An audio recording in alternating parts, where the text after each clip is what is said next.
Hello, everybody, and welcome back to the Artist Forge Live. My name is Nicole York. I will be your host, your only host for at least a little while today. As you have probably experienced with the holidays so close, everybody is running around like mad. So, our members of the Artist Forge crew are also running around like mad, doing business, taking vacations, all of that good stuff. So, we hope that your holidays are also amazing so far.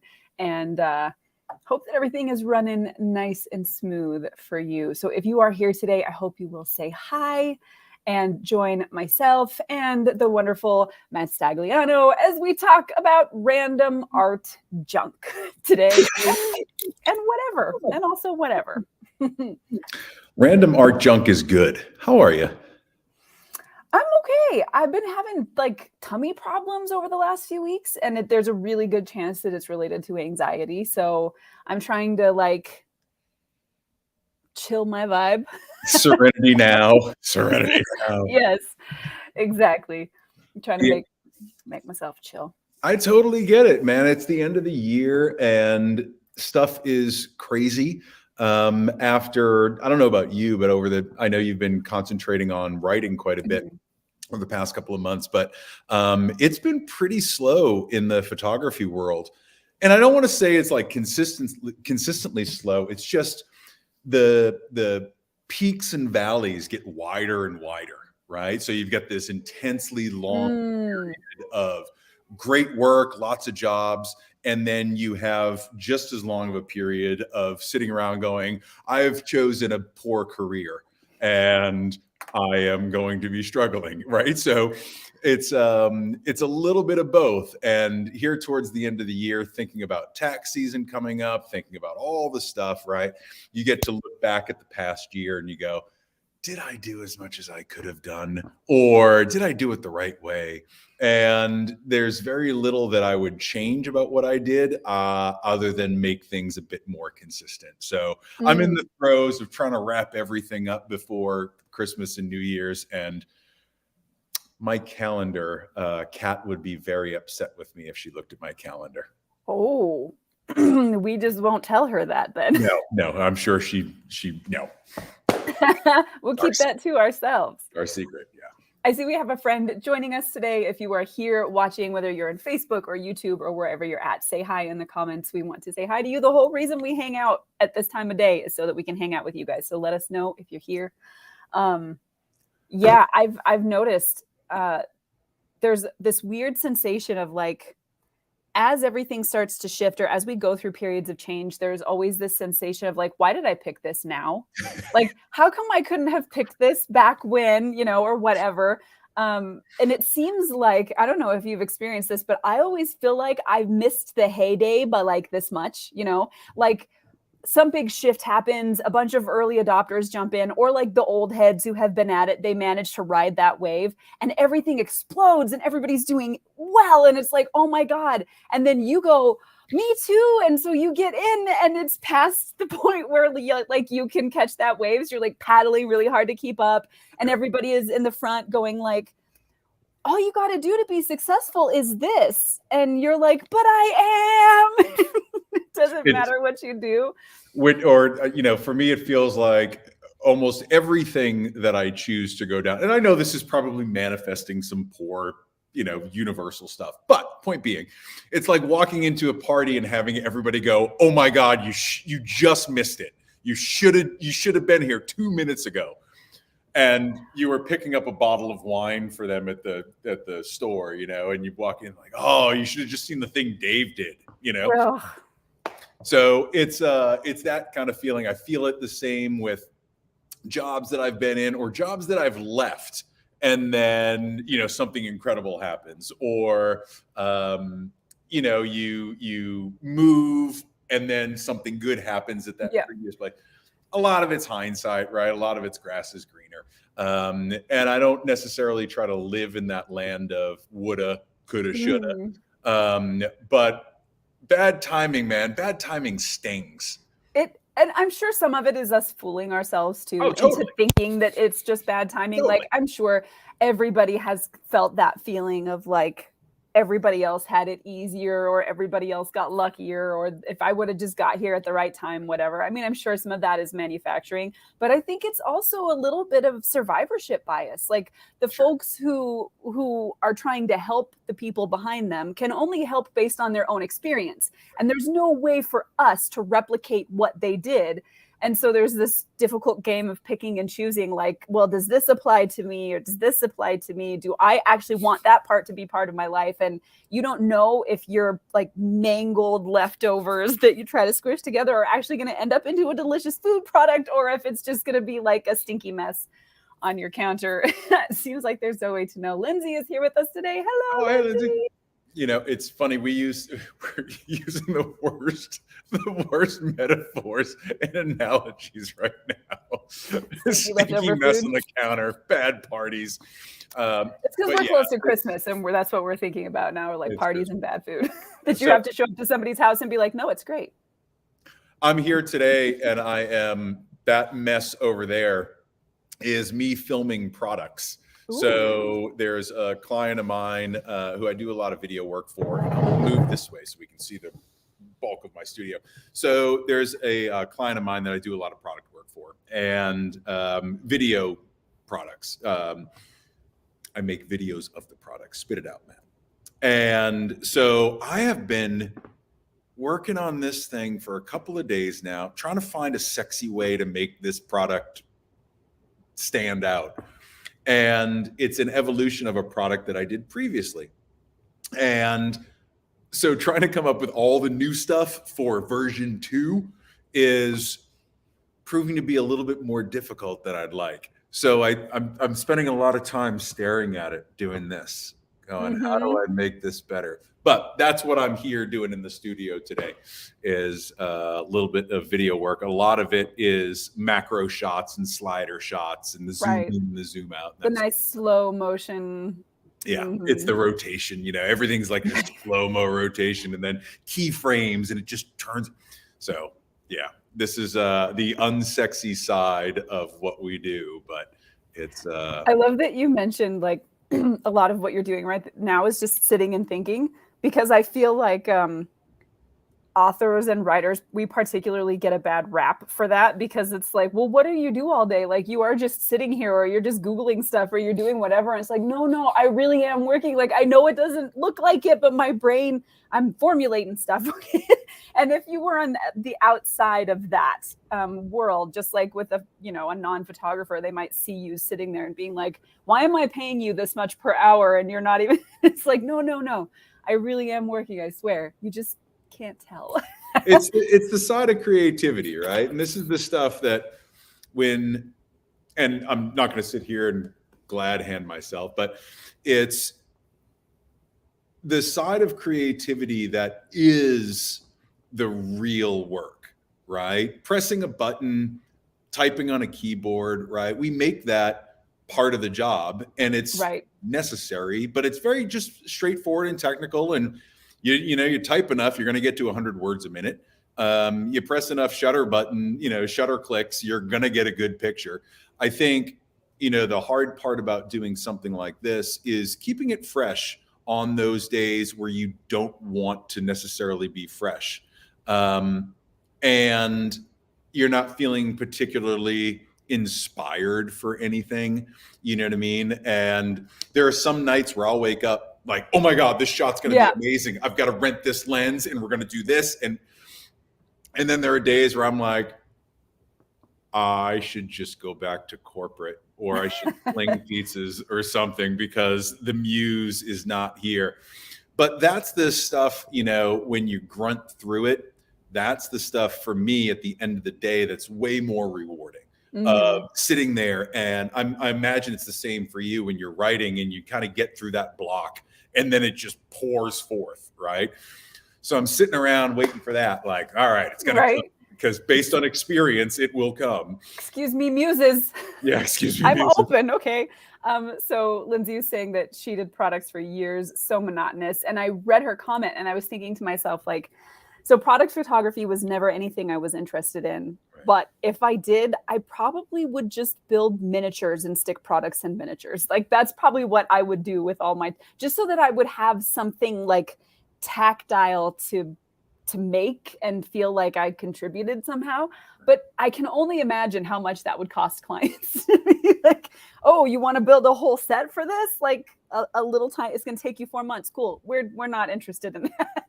So, Who can make that in CGI for us? and there's right. So therein lies a lot of what I kind of do for products, right? So I've got a friend, he does product photography for a lot of really big brands, and he's meticulous. Huge studio, spends a ton of time. It's primarily food and booze and things like that. And so, when you're doing the high-end commercial work, it's necessary that you spend that time and effort really like fine-tuning everything. For what I do, I don't want to say I cut corners, but I'm working with much smaller brands with much smaller budgets. Sure. So, I want to give them as much production value as possible. And with that, you do have to find a balance between, all right, this is going to be shown on YouTube a couple of times, or this is going on a Super Bowl ad, right? Two completely different approaches to it. And I find that I often want to do the Super Bowl level type of quality for the YouTube budget. And there are some compromises that have to be made. That feels hard sometimes, you know what I mean? But it's rewarding work knowing that you're helping another business. Now, that being said, I think product photography for me, it's part of what I do, but it's not a huge part. Product videography is a little bit more of, what I'm asked to do, and Amazon stuff. But it's monotonous, but it is steady at the same time, right? So you gotta put the right bricks in your house. I'm gonna come up with some weird analogy. Bricks in the house, and like the product photography is the concrete that, the mortar that kind of keeps it all together. And I don't know, did that work? I don't know. It's good, fine. It's good. So it's not necessarily the sexiest stuff. I don't have a crew. I don't have all sorts of people coming in. I don't have craft table anywhere, but it is. You got like whiskey in the corner. Yeah, exactly. Right. But that's my great craft part table. is I don't have art directors standing over my head, looking at everything. I just kind of get to do what I do. So all trade-offs, right? And for sure. Karma's over here being very, very bored.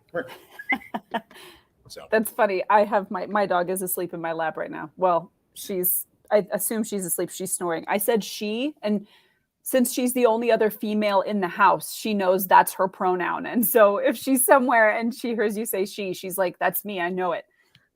So her ears are raised, but she's laying here just snoring up a storm. I don't know if anybody can hear her, but it's great. She's doing the puggy snore.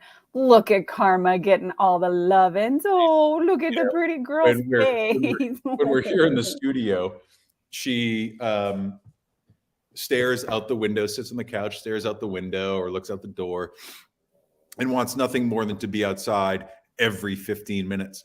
And so you just kind of get into a flow, and you never know what's a real want or need, a biological need, or just kind of like an attention need. Are we getting snoring? That's fantastic. She's such a little floor goblin. Dogs are confusing. So there was something I wanted to chat about. Becca and I I think we had touched on this a little bit, but it was not live. And so I'm super curious for our friends in the audience, what they think, and what you think, Matt, because my experience with this has been so confused over the past, I don't know, probably couple of months, but really in particular over the past few weeks. Okay. And this is not with the intention of bringing up the AI part of the conversation, but more our response to artwork and how much we as viewers contribute to the experience of the art itself. Because if you remember, like months and months ago, we had talked about why we look for art. Like, what do we want when we look for art? When we go to a museum and we stare at it, or we add it to our lives, what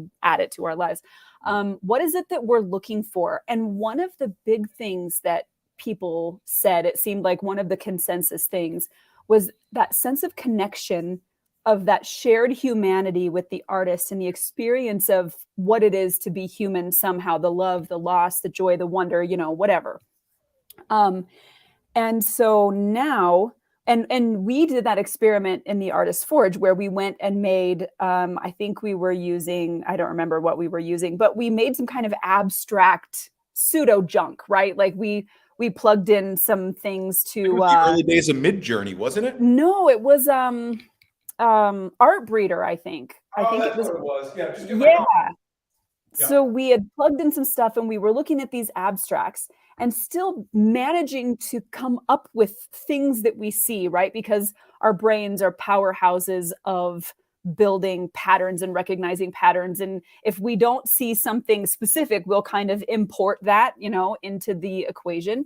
And with all of these different non-human created, I don't think I've landed on necessarily what I really want to call these pieces. I know some people don't want to call them AI art because they're like, art's a human thing. Right. But my experience with some of the pieces I've seen has been the same as my experience when I see art that was created by people. And trying to break that down for myself makes me wonder how much of the equation is me and how much of the equation is the artist.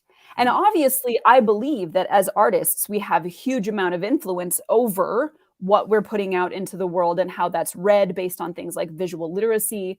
But that the flip side of that coin is always what we've talked about, which is what somebody brings to the art is not something you can anticipate or control. And over like a statistical sample size, you can say, if I make somebody with this expression wearing this thing, making this face, it's going to generally make people feel this way. But you can't account for individuals, right? Mm-hmm. So in this experience of art, I'm just wondering, like, how much of it is ours and how much of it really does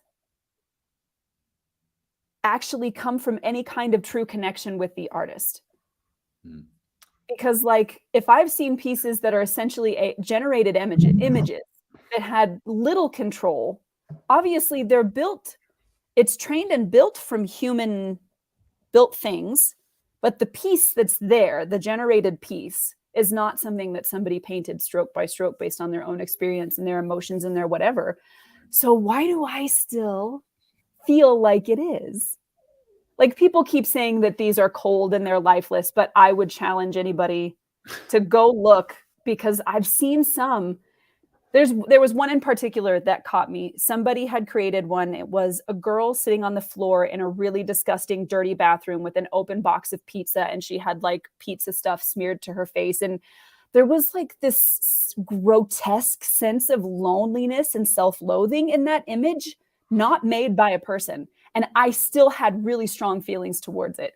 So how much of this art experience really is us living in our own virtual reality?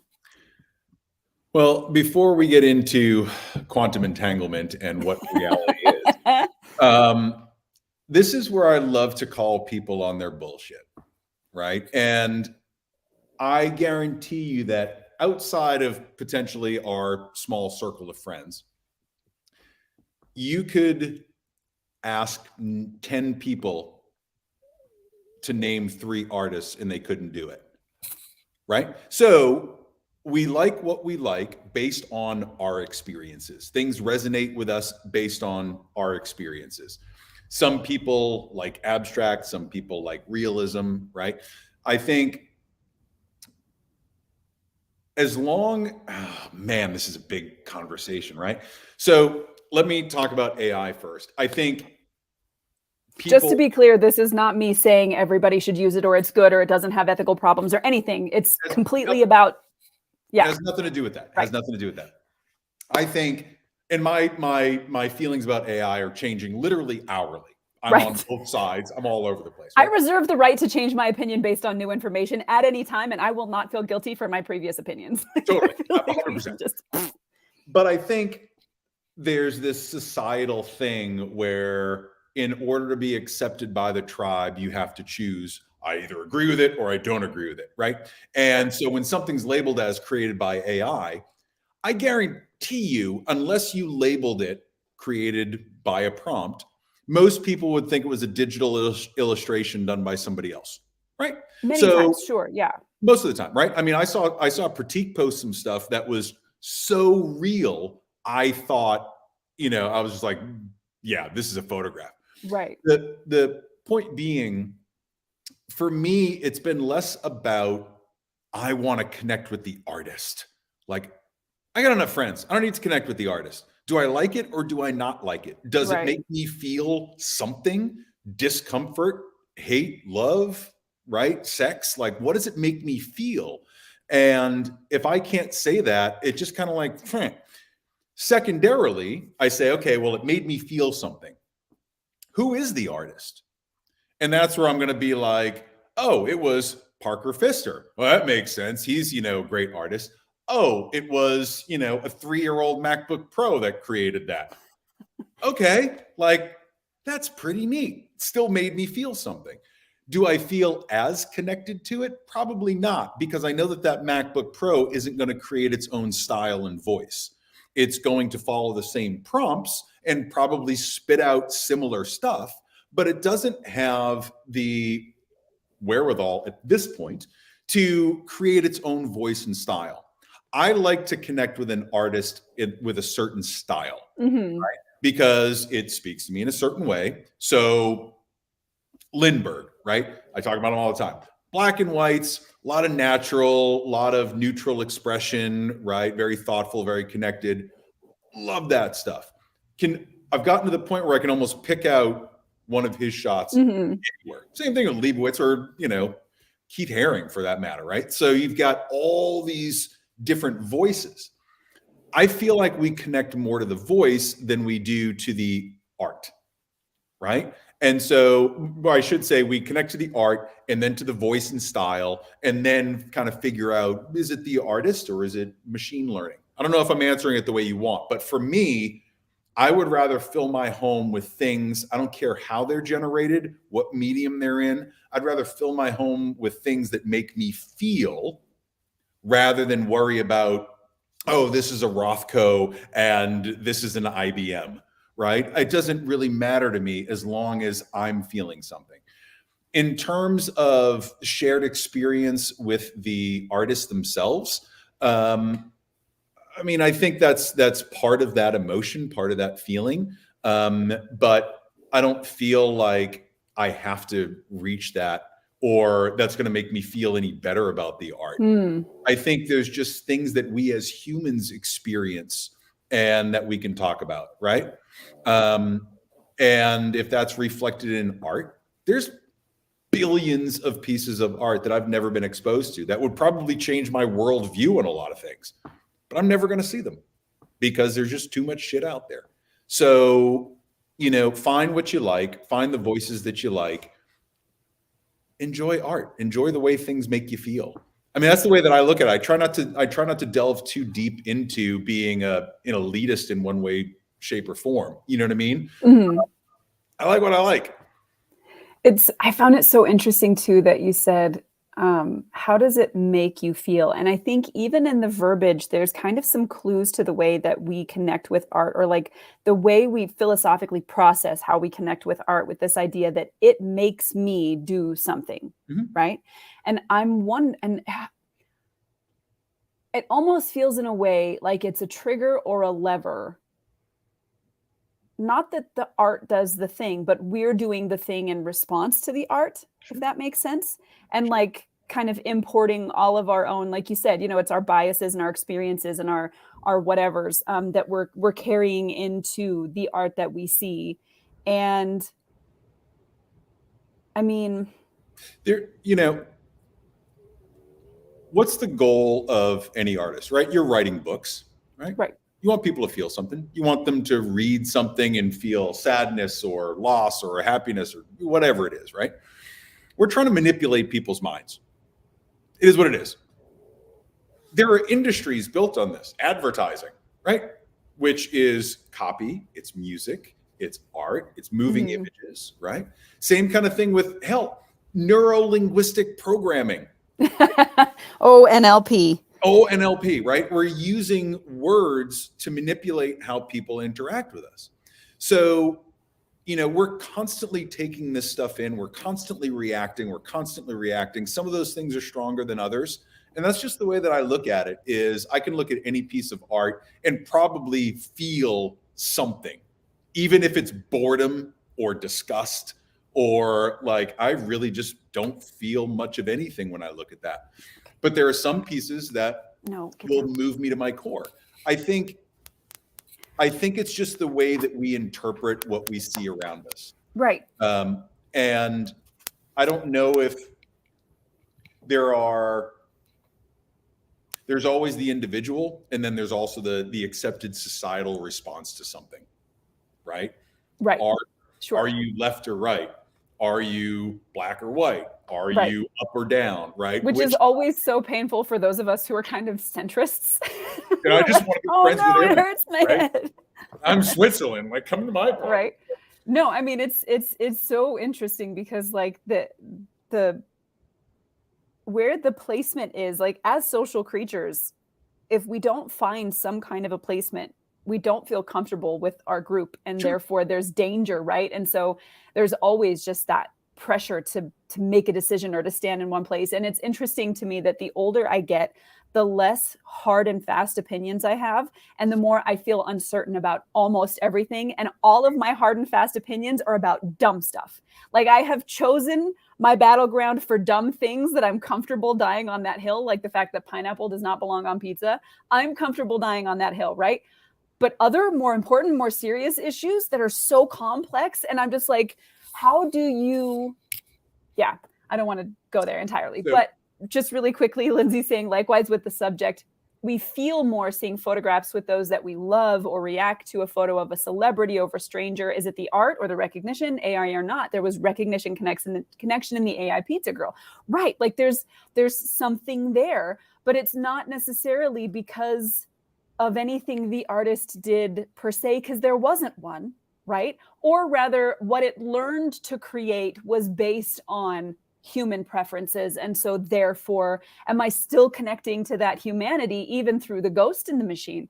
Maybe I still am. Or maybe we just don't have a choice but to have human reactions to everything. And our response to art is a human reaction, and it doesn't matter where the art came from. But like, go to any college English class, right? And they're going to deconstruct a sonnet or, a poem or whatever it is, piece of literature. And I can almost guarantee you the author's like, I never thought about any of those things that you've deconstructed here. Right? Death of the artist. So, and I think we've talked about that at some point too. And so I think, we want so badly to put labels on things and bucket stuff and say, this is good, this is bad, this affects me, this is art, this is not art. We want so badly to organize things and understand that we can't just let it be and let it exist and understand that just by its existence, it's influencing something else that will then connect to us, right? And I can get super metaphysical about it, but I love the fact that somebody could create something. It's the butterfly effect, right? Somebody creates something in Japan in a basement. They paint something. Their friend sees it and they think that's a cool style. And then it blossoms and blossoms and blossoms. And then suddenly somebody's selling it on Instagram. And I think there are so many things that blossom like that. NFTs, oh my God, NFTs are a thing. No, they're really not, right? And I think there are so many things that get created and then cast aside. The ideas are coming from the same place that we all experience, but the medium may or may not last the test of time, right? So I think there's just, in terms of the connection with the, I'm sure I've wandered so far off your point that it's not recognizable anymore. But, you know, I love what Lindsay was saying about feeling. We feel more about the things that we can connect to because of our experience. So, but my experience is different from yours in the way that we've grown up, the way that we've lived. But there are touch points where we have similar personality traits. Yes. Right? Yes. So where does it start? Where does it start? Right? That shared experience. Yes. It's like, where does what the author has done stop and my contribution to this equation start, right? So there was a random video that I saw of an author, and he was urging all other authors to make sure they get developmental edits of their books before they go to print. And then the reason, developmental edit, essentially that's basically saying it's looking at the building blocks of your story and saying like, you don't have enough plot points here, or your pace is falling, or you're not developing a character enough, like the big building block stuff, not like little descriptions or whatever. But so the developmental edit kind of gives your story shape. And he said, I needed the developmental edits because I had beta readers, and all my beta readers loved the book, but the editor said it was crap. And now my story is better because the editor helped me fix it. And as I was listening to that, I was thinking to myself, is it? Or is it just different? Because marketable. And that's the thing is, do these beta readers, these people who get to read your book and give you feedback on it while you're still in the process of rewriting it after it's done being drafted, are those your target audience? How do you balance the time that you spend to try to make something good, the time and the money that you spend to get a minimum viable product, right? Versus what is sellable and what is enjoyable. And there's no like perfect balance point there, but you're making kind of a series of decisions that lead to a final result. And if that edit never would have happened, would people have still loved, read, recommended, bought, et cetera, those books? And then the same thing with the artists. Like, we're making series of decisions with the expectation that this is going to represent the things that we think or we see. But when it gets in front of the people, they're then taking our experiences or our feelings, and they're translating that through all of their own filters to come up with a thing that doesn't always match the thing we intended. Of course, it has a much greater chance of matching the thing we intended if we understand visual literacy, and we've gone over that lots of times. But it just leaves me wondering how much, and I'm getting to the point here. When we make art for a living, are we making art for ourselves, or are we making art for other people? And I've seen this happen both ways, where an artist will say, I make art for me, it's highly personal. And then because it's so personal, whoever is like me, like you mentioned a minute ago, like we share something that will make us connect on certain things. Whoever is like me will see my art, and that's what they're going to connect to, is the me-ness of my art. And then I've heard both artists and authors say, I write to market. I write based on what I know sells, what people like, the feeling that they want to get when they read or see these types of things. And that's how I make that art. And I've seen both of those be successful. So if both approaches are successful, if both good and, I'm not going to say bad books, but if you were to run them through a high school English teacher, they would say this is poorly written, right? If those things are also successful, if et cetera, right? Like, the good stuff really makes it. Sometimes the bad stuff really makes it too. I'm just using bad in quotes. But so what's the defining factor? It seems like we are, like, individually, it doesn't really matter for a lot of people that 50 Shades of Grey was terribly written. They loved it. Something about what they needed or they wanted connected to the way that the author told that story. And it doesn't matter that any, this is bringing my snobbiness, but anybody with, like a hint of understanding of like how writing is supposed to work and what good description is and characterization, all of that stuff, it wasn't good. Doesn't matter. To the millions of people who read and loved it, it didn't matter. So they must have been the defining factor, right? I almost wanted to shout, let them eat cake. Right. I don't know, man. For me, it comes down to intention. Are you trying to reach a mass audience for money, for recognition? Are you putting it out there because you just love putting it out there? And you don't give a shit what an editor says, but it finds its voice, right? John Grisham made a career out of this.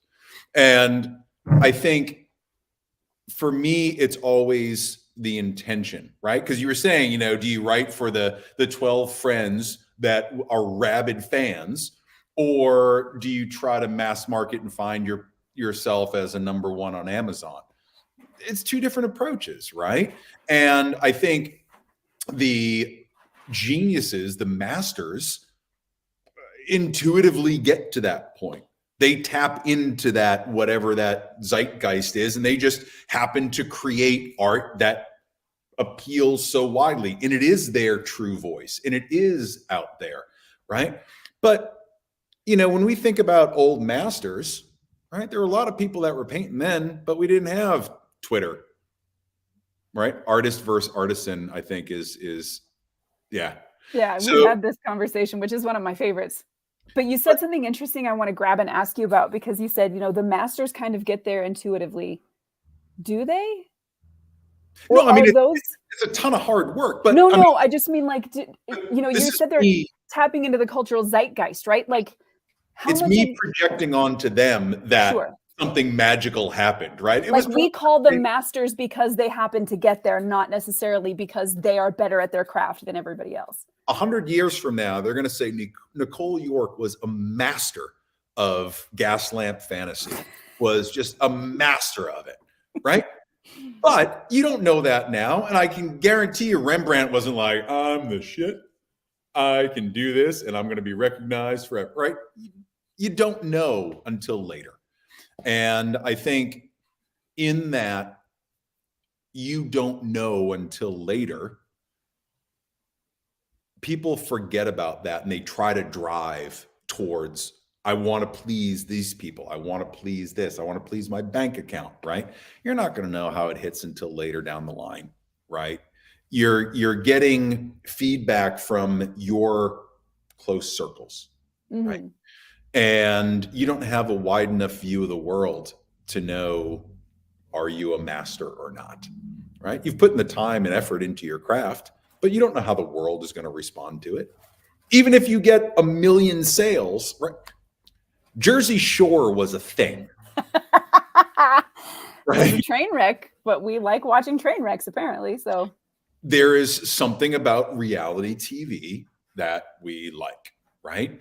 And there was The View when the first Real World came out. I remember those days. This is interesting. Like, we're looking into people's lives. And then all of a sudden we have Snooki, right? Fast forward a couple of years and there's the situation in Snooki, right? And where are we now? We're further down that line. Now it's not even reality, it's scripted reality, right? So there's this thing where as much art as we want to put out, people are only going to consume what they want to consume. And sometimes it's the bottom of the barrel. And some, in my opinion, right? To other people, that's the greatest thing that's ever been on television. So who are we to really judge? So you start to say, all right, well, let's separate our ego from what it is that we're trying to create and just create, right? If we're trying to channel our feelings and our emotions and everything through us into our art, right? Being the artist versus the technician or the capitalist or whatever. If we're just trying to produce art based on our voice, then we should just do that. If we have a motive or intention behind it for something other than just bringing that creation into the world, then you kind of have to give up control about what happens to it, right? Otherwise, you're stuck in this place of ego and trying to control how people see your art. I look at the stuff that Lindsay does. I'm fascinated by it. I think she's absolutely brilliant. Oh, no, I love Lindsay's work. And there is such a 0 F's given about the fact that I'm going to make a portrait of me and my head on a table with peas, right? I don't get it. I think it's beautiful, but part of me is like, there's an audience for this, and there's a lot of people that will not find this nice. They'll just kind of look at it. They're like, I want Live, Laugh, Love from Home Goods. Lindsay McDougall, right? So there's always going to be people that see it and some people that don't. You can't concern yourself with that. But what were we talking about? All kinds of stuff. Okay, so I find it fascinating that we put so much time and effort into trying to create work that people will like, rather than let's create work that we like, that I like. And if it falls flat, okay, but you created something, you made it, you put it out in the world. That's something to be proud of, right? And it's one step in that journey towards your own self-satisfaction. Well, I think that kind of brings the conversation almost all the way back around, because no, it's great, because it comes kind of back to that initial point and what I was thinking of as I was wondering to myself, like, what roles do we play both as artist and as viewer, and how much do we influence the experience of the art, both as artist and as viewer? And knowing that once I finish a piece and it goes out into the world, no matter what that is, if it is a book or a photograph or a painting or whatever, once it goes out, my control over that thing has gone. I will have done as much as I could ever do to it. And now somebody is going to see it, and what they get from it is going to be up to them. And even though I might be able to understand kind of at a statistical level, contrast draws the eye, movement draws the eye, color, etc. Like I can do those things. And I can tap into the kind of overall evolutionary triggers that humans have on what makes something enjoyable to look at. I don't have the individual control over how somebody relates to something, or if they connect to it or feel something from it. So why do I make it? And in that artist versus artisan, or artist versus craftsman, like in that mindset, you have the people who say, I'm making this for an audience, therefore I make the things my audience wants so I can make money. And then you have the people that say, I make these things for me. If nobody ever saw it, I would still make it because I need to make the thing. And both of those have the potential to be wildly successful. So once our jobs start to be threatened, and not just on an individual level based on like, something bad happened, I got sick or whatever, and I'm not able to keep doing my job. But once the mechanism by which we create starts to become threatened, and we have the potential of maybe losing income or having to restructure the way we work or whatever, will we continue? So I think that that's been kind of the main question that I've had like over the course of this is, well, what are you going to do? Stop? No, I'm definitely not gonna. So then at that point, like, now you have decisions to make about how you understand what value is and how you communicate that. And are you gonna add tools to your toolbox to make yourself more effective? Are you gonna learn better? Like, how are you gonna take this thing that you refuse to give up and make it work? And for the people who are going to give up based on the difficulty, they probably would have never stayed there long term in the first place. And that's why when we said that feeling of maybe you got into a thing too late, right? Here I am in my two main careers as a writer and as an artist, having AI come up heavy on the heels of almost everything that I do, and looking at it and then being forced to ask myself these kinds of questions, right? Like, so what do I choose to do now? Am I eventually going to have stickers on my stuff that say made by human hands, right? Or do I just trust that my human experience is enough to call out to somebody else's human experience? What makes you think that you need to be recognized for what you do, as opposed to just being a cog in the writing machine, right? In the timeline of history where you have contributed to the spoken word and the written word. The first Unga Bunga caveman that made a wheel never thought about spinners on Cadillacs, right? Never thought about the evolution of what that wheel would be. He just made, or she made, that thing to ease their life, right? There was a purpose for it. I like I like thinking of myself, because it removes my ego from the art, of saying, you know what, maybe the little contribution that I make to the world through whatever photographs or whatever feeling someone gets from the photographs that they get from me changes the world in some little way, gives it a little bit of a direction. And I may not ever be Peter Lindbergh, but I can further that art. I can further the art of photography by just contributing to it, right? Without the need to be recognized for it.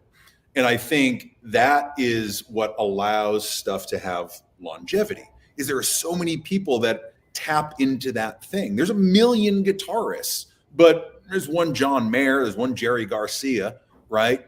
But even they are just a guitarist contributing to the larger breadth of artwork in that medium. So for me, you know, I think we put too much emphasis on our importance about what we do, rather than doing it and thinking about how we're contributing to the greater good of that style of art. To be fair, I'm talking less about recognition and just more about income, my ability to generate income, right? But money is just a value metric, right? Money is a metric by which you process your own value. As long as you can put food on the table, like once you cross that point, I think it becomes a value metric, right? Like, so that's one of the interesting things I feel like that particularly in a lot of the circles we are part of that have to do with mindset and approach and how we think about things and how we process things. The ability to think about money as purely an expression of value only really happens when you have food in your mouth, like, and your bills are paid, right? At that point, it's as necessary as water or a dead animal that you can eat, right? Like your necessities being met. Then we can it's kind of the same as if you were to ask, you know, like a farmer in Brazil, if they're worried about the cutting down of the rainforest affecting global warming. They're like, global warming is a pretty big problem to have when I can't put food in my kids' mouths, right? And like your ability to do that is kind of the base level of getting to have like higher philosophies that exist after that. So like for a lot of artists who are now considering or trying to look at how am I going to function if my ability to feed myself this way is affected, are probably thinking less about like the intrinsic value of what money represents and more about like, can I still do this? And if I can, how do I go about it in a way that makes me still able to have this as a career aside from going back to corporate or, you know? Well, I think there too is right. This is a much longer conversation. This is a 2 bourbon conversation where you start to be like, well, you know, you're only concerned about art putting food on your table when you feel that that's the only thing that you can do. Right. And you can deliver pizzas. You can put your ego. Well, I mean, if that's what your skill set, you know what, it's not as if you can't do another thing. But let's say I have some friends who have built a business up over the course of several years and hundreds of thousands of dollars, you know, that have been invested in this thing. And that's where, so for me, I got out of the military young, was a stay-at-home mom. I'd been a stay-at-home mom for, good God, my oldest was going to 6 months. My oldest is going to turn 20 next year. So it's been a long time, right? As far as technicalities go, if I were to go look for a job, I have no marketable skill set as far as like, you know, Sure, I get it. I can't put it on a resume. Like I could talk myself There's a gap up, in your skills here. Right. I can't put it on a resume, right? So for some artists who have made this their career for a long time, it's not like they're just going to easily, it's like telling minors to learn to code, right? Like, Totally. why don't you just learn to code? Right. So like that concern there is a real thing for a lot of people. So I'm just saying like, you know, it's going to be trouble. But how do we process it, you know? So what I hear, right? And let me know if there's some truth to this subtext or not, because I hear what I want to hear, right? I like the art. This is the conversation. I hear your constant internal struggle with providing via my art and producing my art with 0 F's given, right? And you're caught in this constant pull back and forth between, do I follow my heart and just make the art and trust in the universe that it's going to provide me with the things? But then there's the rational side of Nicole. It's just kind of like, I need a timeline and a checklist of when these things are actually going to come from the fruits of my labor, right? And I know I'm right because you made the crinkle nose. I made the crinkle nose. So I think we all kind of hang out in that space a little bit from one time to another, right? Sure. Where we're like, no, I'm the artist today. And then there are times like, I got to craftsman the shit out of this because I need the cash, right? I'm about to be Tim the Tool Man Taylor because that's the only option I have. Right?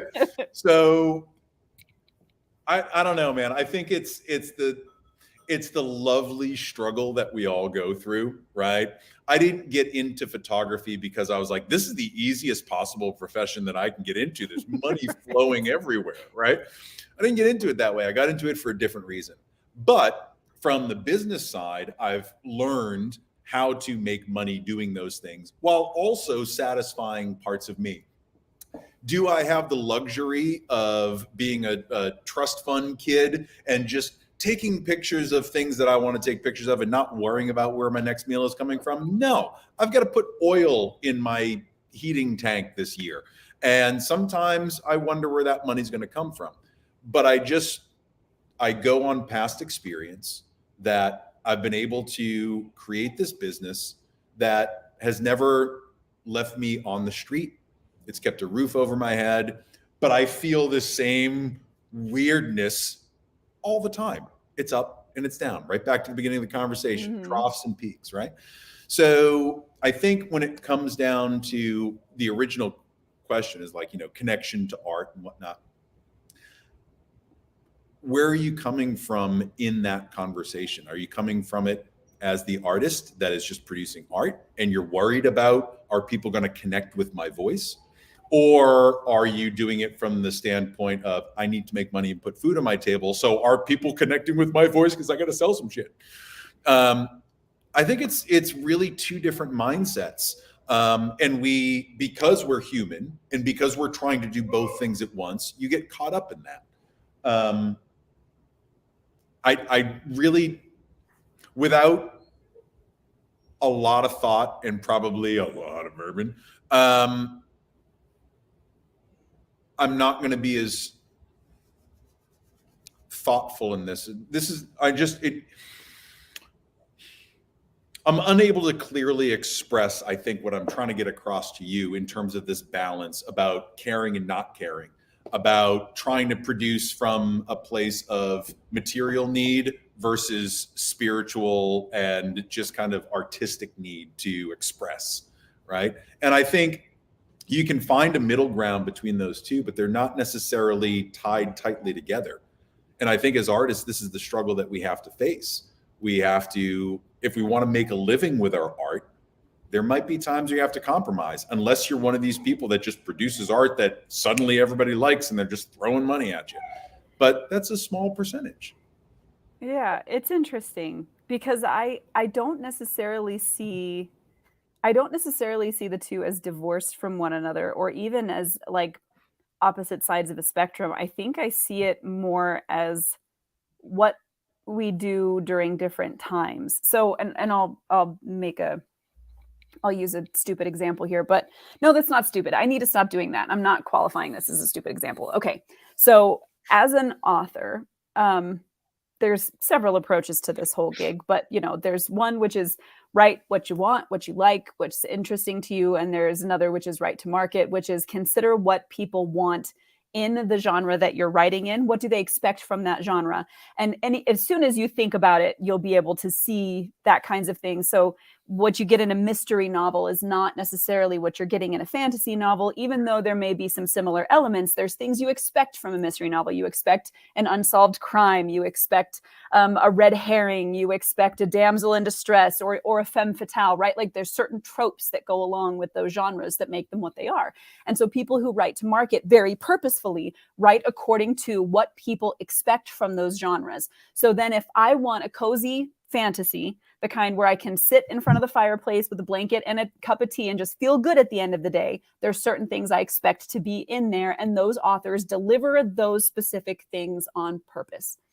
Then you have the authors who twist everything a little bit. Neil Gaiman is great at this. There's lots of authors who are really good at it, but they give you what you're expecting with their own twist. If I decide that I want to write to market, I look and I see what is in genres I already enjoy writing in, and what do people expect from those? Okay, so I'm going to write a gas lamp fantasy with, a strong heroine who's kind of an adventure type, and there's going to be a mysterious lover, and there's going to be whatever. When I'm writing it, in the act of writing, I have no choice but to bleed onto the page, right? Like the only thing that can come out of me is me. I can't make my voice somebody else's voice. So even in the act of working for money, I cannot help if I'm making art, but to make it my way. And so I think... Is there something I can help you with? This is beyond you, Siri. I think we do both of those things, but we can only actually think about one at one time.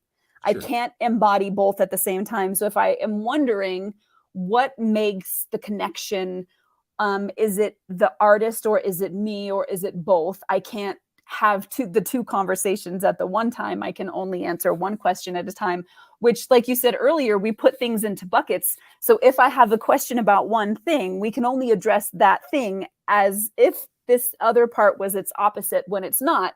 It's part of the same wave. It's just if you're on one side or the other. It's like driving a car and asking how the engine knows where we're going. Okay, I don't necessarily agree with that. And I know I'm being a complete boat anchor to your intellectual. No, it's fine.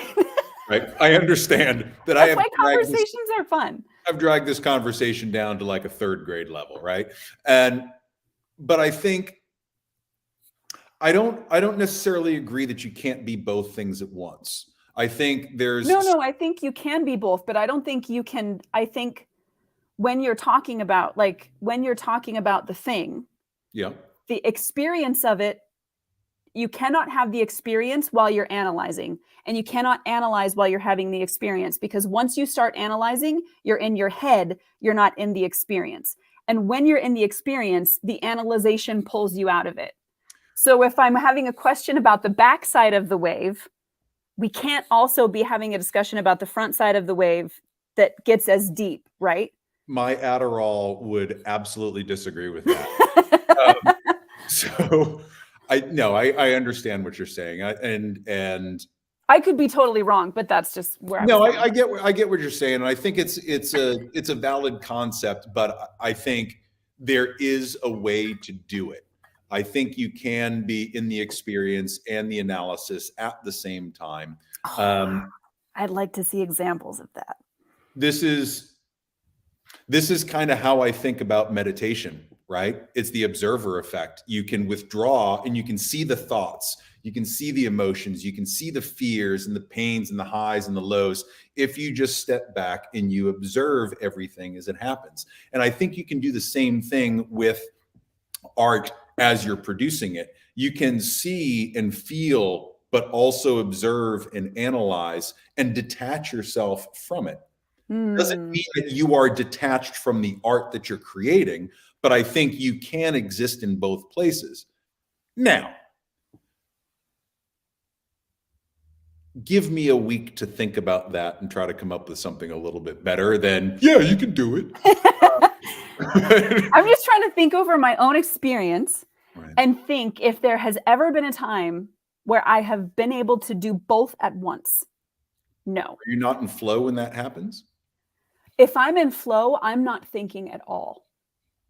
If I'm in flow, I am literally like an open valve and shit is just pouring through. Afterwards, I might look at what I did and say, I should make this thing red on my edit, and I should come in and tweak this shape, and oh, this probably isn't communicating well. When I'm in flow, I don't exist inside my head anymore. I don't hear my own voice. I don't That's not, when the Greeks called it ecstasy, that's what it is. It's a moment of complete disassociation from like my whole head. And it's just the doing and the feeling of the doing. Later, I might be able to analyze it, but I cannot analyze it and feel it at the same time. See, and I look at that as, Could you try again? Shut up. Siri wants to weigh in, probably make a better point than I make. So I think in that flow state, you are in both places at once. I think that is what flow is. You are doing the analysis, you are doing the emotive creation. I think you are there. It's only when we step back and then put ourselves in the analysis role or the artist role, and that we observe it differently. But I find that when I'm in flow, I'm taking all this life experience, I'm taking all this business experience, and I'm throwing it together. And I just am in that moment. And it's in those periods where intuition takes over, right? That gut takes over about what you know you're doing. And what you're doing is right. You don't necessarily know why, but you're doing it. And then you realize that there were parts of you that were thinking about the marketability of it. There were parts of you that were thinking about the artistic part of it just for art's sake. And I think, when you do step back and you fall into one of those singular roles, you can pigeonhole it like that. But I love the thought that when we're in our truest artistic living artist form, that you are doing both things at one time. You just don't care, right? It's just this constant experience of this collection of experience that you've gathered over the years. This is getting into some weird hippie stuff. Do you? No, it's super interesting. Have I kind of talked myself into a corner and you're No, I was just thinking oracle spear. No, I love the idea that maybe you are doing all things at once, but you're so cohesive that you are not in a state of doing any one thing at once. Right. I really like that idea. I think the difficult thing is you don't have an experience of that. Like, I don't experience myself being analytic, right?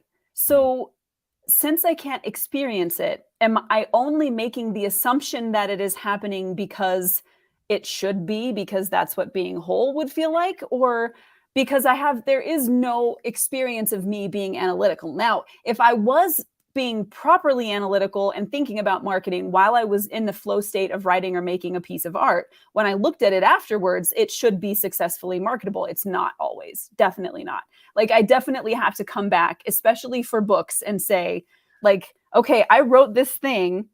Does this fall in with what is my first trilogy is insane to market. It's really incredibly difficult. There are many reasons for that, but a big one is because I wrote it based on what I thought was interesting. I didn't write it based on what people expected or what would sell, which means I don't know how to tell people what it is. And I haven't met anybody yet who was like, who could, even marketing people. And that also means, and I made other decisions as well, decisions about naming conventions without looking at what things were named within the genre so that people knew what to expect, like all of those things. That's not to say that I was in flow for every single part of that process, but when writing becomes a flow, there's no experience of thinking analytically about those types of things. So if I don't experience it, I don't have a way to guarantee that that's actually part of the process. I'm making an assumption based on what sounds good to me, and I don't know.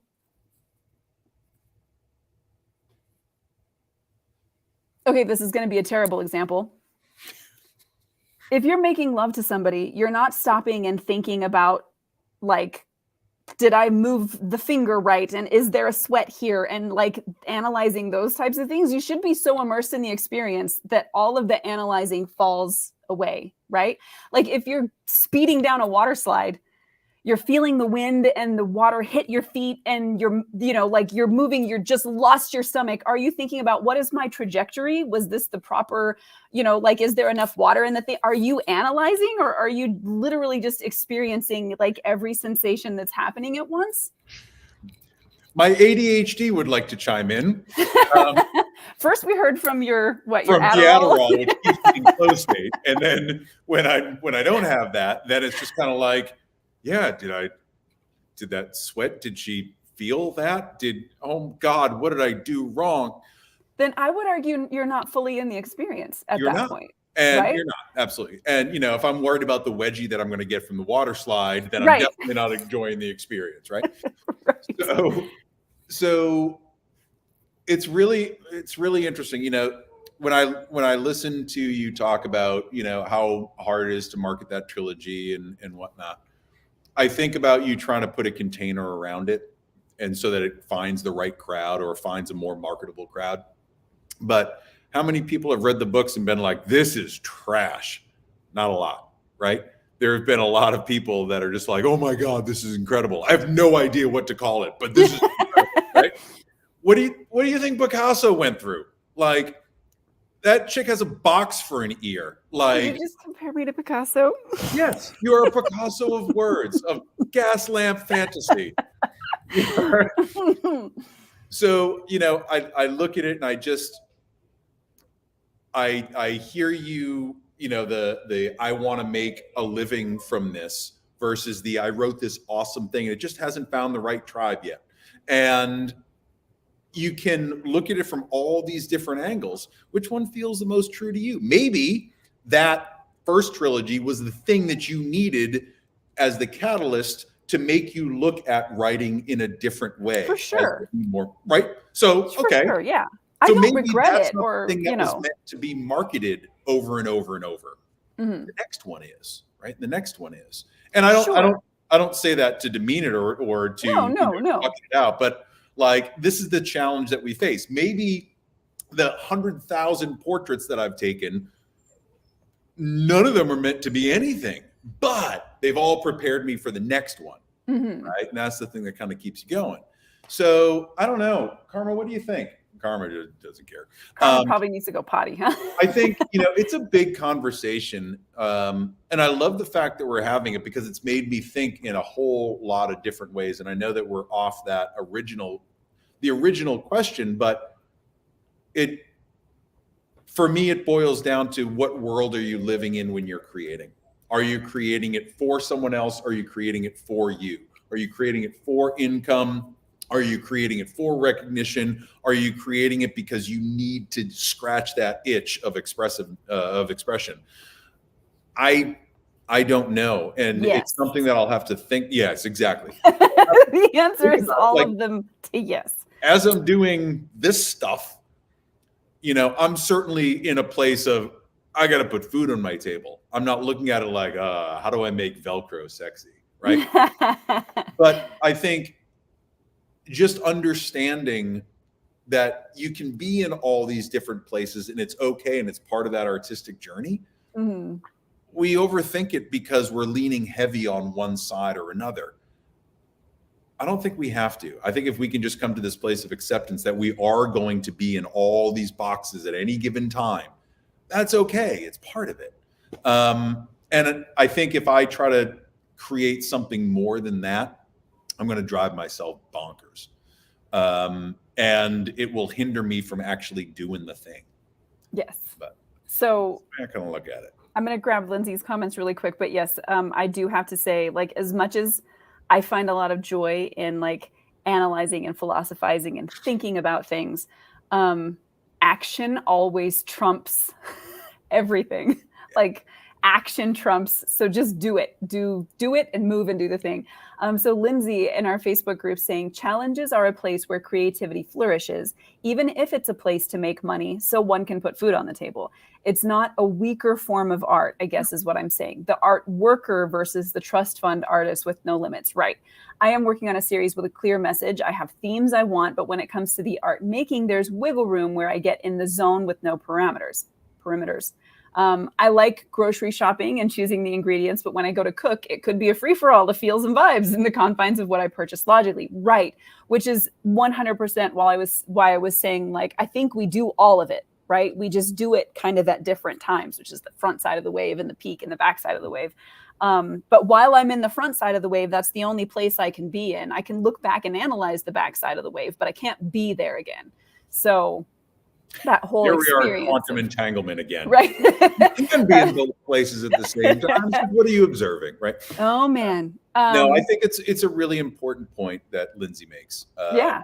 And I really like that analogy she uses about shopping for the groceries and then just having to be a free for all. I really didn't even use the garlic, I discovered. Yes. All right. So I know we're a little bit over time today. Super, super fun conversation. Thank you to friends who were joining us for coming and hanging out, and Lindsay for sharing your thoughts and your beautiful artwork with the world. Matt, thanks for hanging out today and having this wild conversation about all the things. Hopefully everybody is having a fantastic holiday. Next week, I don't even know what days are the days anymore because I don't pay attention to anything. Science says it's Monday. It'll be the 26th. So I don't want to make any promises. We don't know if people are going to be with family or hanging or sleeping or recovering from a hangover. You never know. So if we are together, you'll see us pop up live, which means you probably should follow us. And if you're on YouTube, ring the bell for notifications. So, you know, if we do show up, you can come and hang out and talk about art stuff. In the meantime, for the rest of the week, go off and make something incredible. Do you have any final thoughts, sir? It doesn't have to be incredible. It just has to put food on your table. Yeah. And it could be both. And it could be both. You never know. Find the tribe. All right. Exactly. No final thoughts. Have a great holiday if I don't see you before then. And to everybody out there, same to you. Be safe. And we'll catch you on the next one. Bye, friends.